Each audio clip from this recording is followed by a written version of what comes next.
Assalamualaikum warahmatullahi wabarakatuh.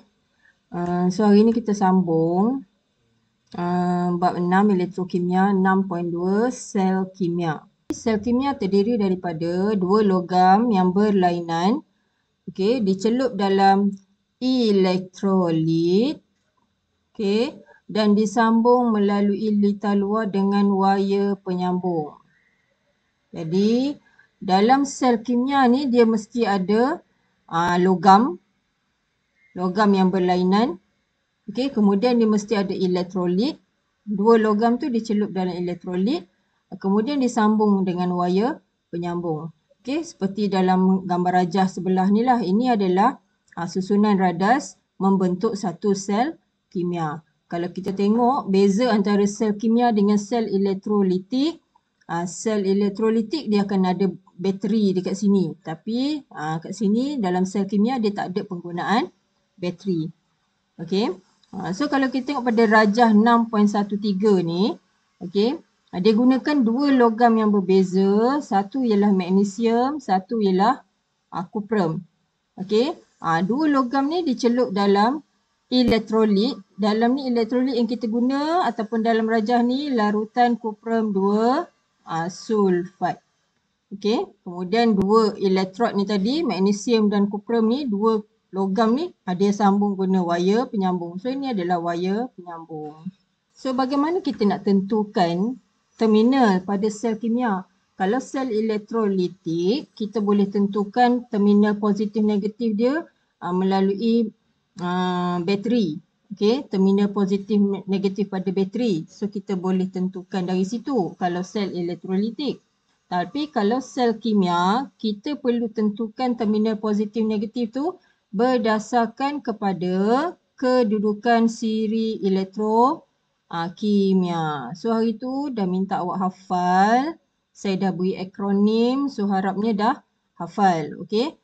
Jadi contoh macam soal gambar rajah yang tadi kan. Magnesium dengan kuprum. So dia akan berbeza kedudukan dalam siri kimia. Okey, yang mana akan duduk atas, yang mana akan duduk bawah. Okey, contohnya tadi magnesium dengan kuprum. So, kita tengok kuprum duduk dekat sini. Okey, magnesium duduk dekat atas kuprum. Okey, magnesium duduk di atas kuprum. Jadi, magnesium ni kita akan pilih dia sebagai terminal negatif. Okey, kuprum ni dia akan jadi terminal positif. Okey, logam, kena ingat macam ni lah. Logam yang berada atas daripada logam yang satu lagi, dia akan jadi terminal negatif. Okey, terminal negatif. Okey, logam yang berada atas daripada logam yang satu lagi akan jadi terminal negatif. Okey, ini disebabkan kerana magnesium lebih elektropositif. Okey, dia sebab semakin naik ke atas, ke elektron positifan dia semakin meningkat. Jadi magnesium ni dia duduk atas, dia adalah lebih elektropositif berbanding kuprum. Jadi magnesium dia lebih mudah mendermakan elektron. Okey, dia lebih mudah mendermakan elektron berbanding dengan kuprum. Okey, so ingat dalam kepala, logam duduk atas daripada logam satu lagi dalam siri elektrokimia, dia akan jadi terminal negatif. Okey, so apa yang berlaku dalam sel kimia bila kita mulakan ataupun kita letakkan dua logam dalam larutan tadi tu, dia akan mula berlaku tindak balas. Okey, so apa yang berlaku ialah disebabkan tadi kita dah guna yang ni kan, magnesium dan kuprum. So magnesium adalah terminal negatif. Okey, kuprum adalah terminal positif. So apa yang berlaku ialah ni magnesium ni tadi dia akan melepaskan ataupun dia akan mudah mendermakan elektron tadi kan. So dia akan mendermakan elektron dia akan mengalir mengikut litar luar ni. Okey, magnesium ni dia akan membebaskan elektron. Okey, magnesium. Okey, dia akan bebaskan elektron. Saya tuliskan dia punya persamaan. Okey, dia akan bebaskan elektron. Ni dia dah buang elektron ni. Okey, dia membentuk ion-ion ni. So, dia membuang elektron tu. So, elektron dia tu akan mengalir menuju ke terminal positif. Jadi, kena tahu pergerakan elektron ataupun pengaliran elektron. So, pengaliran elektron dari terminal negatif ke terminal positif. Dia mesti lalu litar ni lah. Dia tak lalu kat bawah ni. Dia tak melalui elektrolit. Dia melalui litar luar. Okey, melalui litar luar dan akan menghasilkan tenaga elektrik. Okey.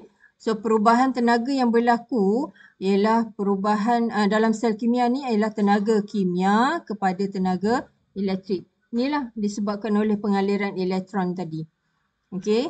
Bila magnesium ni dia membebaskan elektron, okey, tindak balas antara logam, dua logam ni dengan larutan, so dia berlaku tindak balas menghasilkan elektron tadi tu, dan elektron tu akan mengalir mengikut litar luar. Dia lalu dekat voltmeter ni akan terpesong. Okey, voltmeter ni akan terpesong. Jadi menunjukkan ada berlaku pengaliran charge ataupun pengaliran elektron tu. Okey. So itu menunjukkan terhasilnya tenaga elektrik. Okey. So voltmeter ni menunjukkan penghasilan tenaga elektrik. So bila dua logam ni direndam ke dalam larutan, dia akan berlaku tindak balas. Okey. Bila berlaku tindak balas, elektron yang terhasil tadi dia akan mengalir. Saya ulang balik ya. Elektron yang terhasil daripada tindak balas ni tadi akan mengalir mengikut litar luar ni melalui voltmeter. Voltmeter ni akan mula terpesong. Voltmeter ni dia punya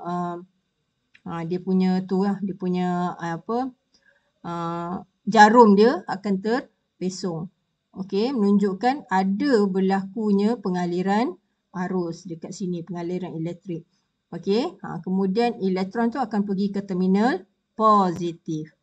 Jadi, kena tahu pergerakan elektron tu. So, kena tahu lukislah. Elektron bergerak dari terminal negatif. Okey, terminal negatif. So, lukis dia bergerak dari terminal negatif ke terminal positif. Terusnya, kita tengok apa yang berlaku di terminal negatif. Okey, di terminal negatif, magnesium, okey, magnesium ni dia akan membentuk ion magnesium. Magnesium dia bentuk ion magnesium. Okey, dengan mendermakan elektron. Kemudian dia akan larut dalam larutan kuprum 2 sulfat. Okey, macam saya tunjuk tadilah. Okey, magnesium dia akan menghasilkan ion magnesium. Okey, dengan melepaskan 2 elektron. Dia mendermakan 2 elektron. Okey.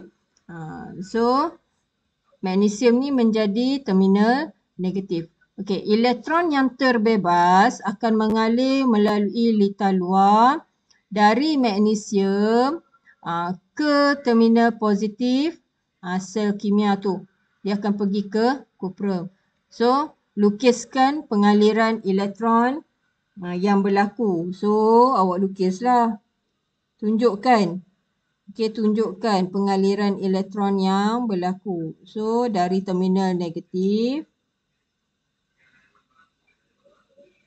ke terminal positif. Macam tu lukis. Jangan lukis satu je anak panah. Lukis sepanjang litar tu. Dapatlah satu markah. Okey. So, itu yang berlaku di terminal negatif. Atom magnesium ni, logam magnesium ni, dia menghasilkan ataupun mendermakan elektron. Dia akan membentuk ion magnesium. So, ion magnesium tu yang ada kat dalam ni. Okey, ion magnesium duduk kat dalam ni. Bila dia dah membentuk ion. Okey. Macam tu. Okey, seterusnya kita tengok apa yang berlaku di terminal positif. Okey, di terminal positif tadi dia dah terima elektron ya. Terminal positif ni dia terima elektron. So elektron dari magnesium diterima oleh ion kuprum 2. Okey, ion kuprum 2 ni terima elektron kerana ion kuprum kurang elektropositif berbanding ion hidrogen. Okey. Kenapa bukan ion hidrogen yang terima? Sebab ion kuprum lebih rendah kedudukannya daripada ion hidrogen dalam siri elektrokimia. Okey. Jadi sekarang ni dia akan terbentuk pepejal. So ni tadi kita tengok ni kecil je. Kan? Bentuk dia kecil je. Tiba dia jadi gemuk. Gemuk tu sebab pepejal kuprum terbentuk dan terenak pada jalur kuprum. Okey. So apa yang berlaku di terminal positif?